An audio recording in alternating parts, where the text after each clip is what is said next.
Stadium টাইপের করা যাবে, ইনডোর কাভার্ড যেটাকে বলে, যেখানে বোলিং ব্যাটিং প্র্যাকটিস হবে, এসি সিস্টেম।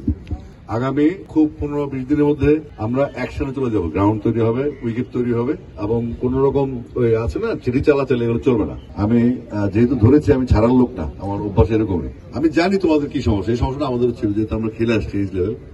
তো আশা করছি এগুলো ব্যবস্থা গ্রহণ করা হবে খুব দ্রুততম সময়ে। আমি আমাদের কাউন্সিলর মহোদয়কে, সাহাব ভাইকে বলবো যে দ্রুততম সময়ে এগুলো সর্ট আউট করে যত দ্রুত পারা যায় আমাকে, আমাদের বিসিবি বরাবর, আমাদের তিনটা ডিস্ট্রিক্টের যে কাউন্সিলর আছেন, কক্সবাজারের কাউন্সিলর সহ, আমরা এগুলো, কক্সবাজারটা অলরেডি ইন্টারন্যাশনাল স্টেডিয়াম আছে, তারা অনেক এগিয়ে গেছে, বাট এই 3 ডিস্ট্রিক্টের মূল চাহিদাটা কি, বাচ্চারা কি চায়, কি হলে বাচ্চাদের খেলাধুলা সহজ এবং সুবিধাজনক হবে, সেটার জন্য আমরা কাজ করতে আসছি, ভিজিটে আসছি। এখানে মাঠের পরিমাণ কি, তো আমিও চাচ্ছি রাঙ্গামাটিতে হার্ড উইকেট তৈরি করে দেওয়া, এবং পাশাপাশি প্র্যাকটিসের জন্য একটা উইকেট তৈরি করার জন্য, এবং সিনথেটিক টার্ফটা এটা অগ্রাধিকার ভিত্তিতে রাঙ্গামাটি, খাগড়াছড়ি এবং বান্দরবানে আসবে। অর্থাৎ তোমাদের যে মূল সমস্যাটা সারা বছর কোথায় কোথায় পিচ নষ্ট করে, যেটা নষ্ট করে না, ওরা খেলবে না। ফুটবল তো এমন না যে উইকেটটা আবার দিয়ে গেল, তাই না? ফুটবল খেলা চলবে, ওদেরও তো খেলতে হবে।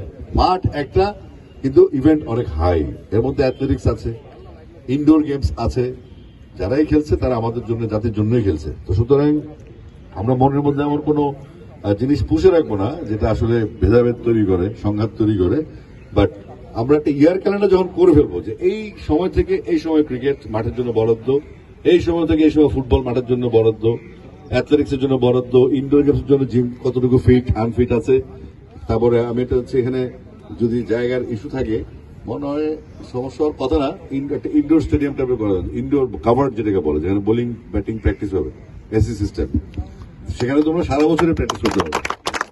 আমি পৃথিবীকে জরুরি ভিত্তিতে 3টা পার্বত্য জেলায় কাভার্ড এবং সিনথেটিক টার্ফের সাপ্লাই দিয়েছে। আমাদের এখানে আমাদের বান্দরবানের কাউন্সিলর নয়ন আছেন, তিনি অনেক এগিয়ে গেছেন সাংগঠনিকভাবে ঢাকায়, এবং আমার হয়ে তিনি আমার কাজ করছেন যেন এটা সাংগঠনিকভাবে, এটা বিসিবির ফরম্যাটেই।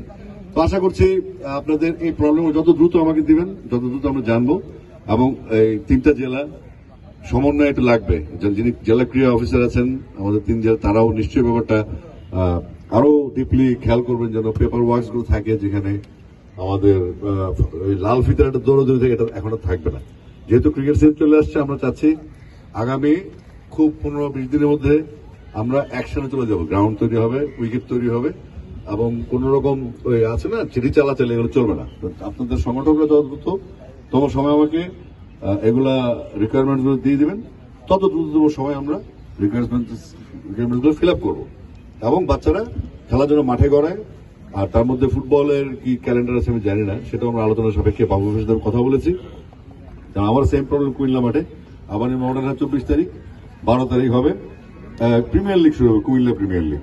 তো কুমিল্লা প্রিমিয়ার লিগ 12 তারিখ শুরু, 24 তারিখ কিভাবে খেলে আবানি মডার্ন? এটা তো হয় না। একটা মাঠে ফুটবলের তো সেই 2000-3000 বছর আগে গল্প হয়ে যায় যে একদিন, এখন তো আর ম্যাচে ফেরার সুযোগ নেই। যে ম্যাচে আমরা খেলেছি 88-89 সালে সেকেন্ড ডিভিশন, তো সেই সুযোগ তো প্রাচীন যুগে ফেরত যাওয়া যাবে না। এই জিনিসটা আমি এনএসসি কে বুঝাইছি। তো আশা করছি সিনথেটিক টার্ফ চলে আসলে আমাদের একটা সুন্দর একটা সলিউশন আসবে। সেই সাথে বাচ্চারা যারা প্র্যাকটিস করে, একাডেমি গুলো প্র্যাকটিস, তারা টাইম ভাগ করে ব্যাটিং বোলিং নেট গুলো ভাগ করে নেবে ইনশাল্লাহ।